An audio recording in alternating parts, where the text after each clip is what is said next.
Today I get to talk with Julie Moretuzzo and Stephanie Lero. Julie is the programming director and Stephanie is the director of Hale Farm and Village. Yes? Yes.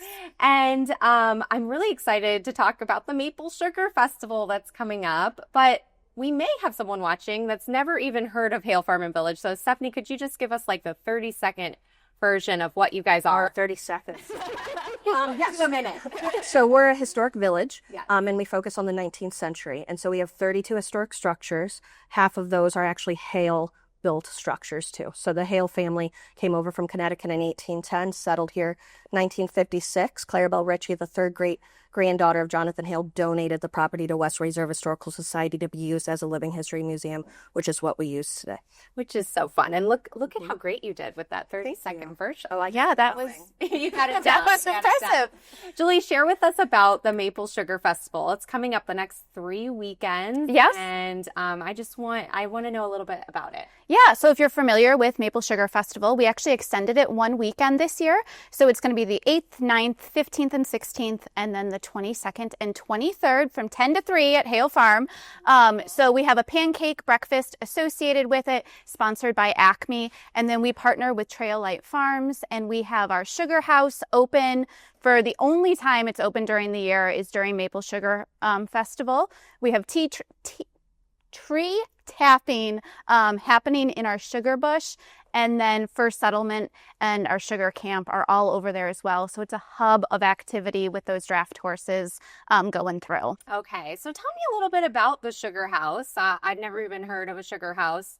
I did tell Stephanie that I had been there when I was a kid, but my memory from when I was about 8, all I remember is the tree tapping. So I do have a memory of that. But what's a sugar house? So the sugar house houses our evaporator, and it's how the sap is turned into syrup, molasses, and just maple sugar in general. So C.O. Hale built it in... Yes, he did. It's 1910. The structure's from 1910. Okay. But even before that, there was a first one that unfortunately burned Burn it down. Oh, no. just because how they did it back in the day, which we try to mimic it, but Right. you know. Yeah. You also need safety. Correct. Yes. But visitors are able to walk through it. We actually tap our own trees during the spring, which we are now. Finally, if the sap is flowing. So amazing. It's very boil it exciting. down, and so they really get immersed in that. So what are some of the things that people can actually do if they come and maybe they're bringing their kids? Like I went when I was little. Stephanie, do you want to share a little bit of Yeah, that? absolutely. One of the things Julie and her team has really done is bring in our West Reserve Historical Society, and we have some artifacts that they're able to see. We'll have some even hands-on artifacts too. We have public speakers 3 days. Yep. 3 days. So that's all going to be online too, so everybody can see who's coming out to speak in our Hartwell room. But some of our other things is we have 2 full-time artisans on staff all year round. We have our glass blower and our pottery. Cool. Yes, and they both are wonderful. Everybody loves to go see them and talk to Kyle and Brian every day.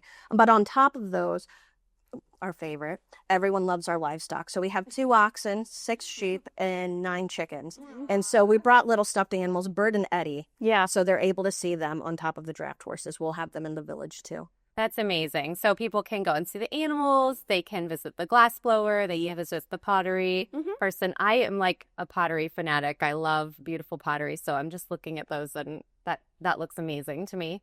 And so what are some of the things that maybe kids could get involved doing? Are they still able to tap the trees? Absolutely. They are. Every day we have one of the educators stationed in tree tapping.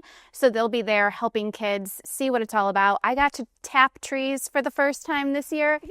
I completely dorked out. It was really exciting. And the sap is really flowing this year. So it's an incredible year for the sap, and it's been really exciting to see it all. What a fun experience. I feel like that memory from when I was a kid would come back if I got to do that again. Oh, absolutely. Cool thing for you to do as well. It's exciting. As soon as you drill that hole, the sap's already coming out. It's incredible. And Julie, you were mentioning to me earlier that you are having people talk about the Indigenous community as well for the first time. So that's something new that's happening this year? Yeah, we're really trying to fold in a lot of DEI and things into our normal public programming. So instead of just having one day where we focus on minority groups or things of that nature, we're folding it into our regular public programming from an educational standpoint as well. So we'll have some women's abolition stuff happening there as well, with knitting circles and things of that sort and out in our different sites. So we're just trying to do a more accurate representation of what the Western Reserve was like in the 19th century. Right, absolutely. And I was sharing with you that I have gotten a lot of knowledge over the past year or so of the Indigenous community here in Akron, and we actually had a very vibrant community also with the Portage Path. A lot of the Indigenous community walked down the Portage Path right here in Akron, and so I love that you're bringing that into Hale Farm and continuing to educate people. Yeah, so that's really beautiful. One of the things we're also doing is there's a new book out, Native Americans in the Cuyahoga Valley. We have it for sale in our gift shop, but we're also going to have the authors do a book signing. I believe it's the 23rd. Yes. Linda and Peg will be there. It's a great book, really highlighting all of our area. They worked really hard with the National Park Service and everything too. Oh, that sounds beautiful. Julie, why should people come out to this? Why should they be inspired to make the trek out? Well, I think no matter what the weather is, because we've had a couple really beautiful days down here in Akron, so it's feeling like spring's right around the corner. It's teasing us a little bit. But I think it's one of those, I know with my kids, I'm getting to the point where I'm feeling a little like cooped up and ready for spring. So it makes, no matter what the weather is, a fantastically fun, immersive experience. Yeah. It could be snowy, it could be muddy. It's probably going to be all of the above with our luck. Yes. But it is a chance to celebrate what it is like. It gives a realistic depiction of, what maple sugaring is. Kids will have a ton of fun with the animals, with, everything. It's definitely family oriented. Yes. Absolutely. We partner with the Cuyahoga Valley Scenic Railroad. You can hop on the train and come to Hale. We'll pick you up, and you can have the day, eat pancakes, tap some trees, and we'll take you back to the train. I love that. Yes. That's a fun family day, or even, for the single person or a couple, or really for anyone. That sounds amazing. Yeah. It's a great date day as well.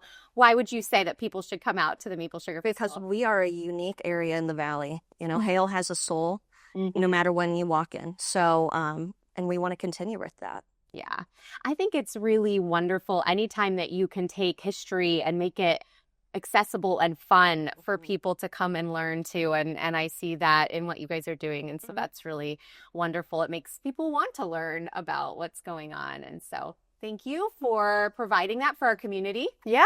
Thank you. Yeah. Can you share where people can find more information about the festival? If you guys have a website, a social media, that kind of thing. Yeah, I think it's blasted on everything. Yes, social media, Facebook and Instagram all over. But if you go to halefarm.org, you'll be able to see all of our public program season, but also get your tickets for our Maple Sugar Festival. I was just going to say, do you recommend getting tickets in advance? I do. Yes, definitely. I recommend getting tickets in advance. So like I said, if you go to halefarm.org, under our events, you'll be able to see every single day. Pick what you want. If you even want to ride the train instead, you'll go to the Cuyahoga Valley Scenic Railroad website and register through them, and it's the same thing. Great. Thank you so much, Stephanie. Yes, thanks for having us. Having you guys.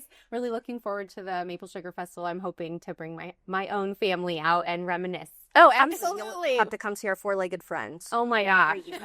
My kids will love that, especially my littlest. She's really into animals right now, so it'll be fun. All right. Thanks, Wonderful. You guys. Thank you. Appreciate you both being here. Thank you guys so much for watching on Good Morning Akron. We had a great show. Make sure you stay tuned. We've got more great stuff coming up next.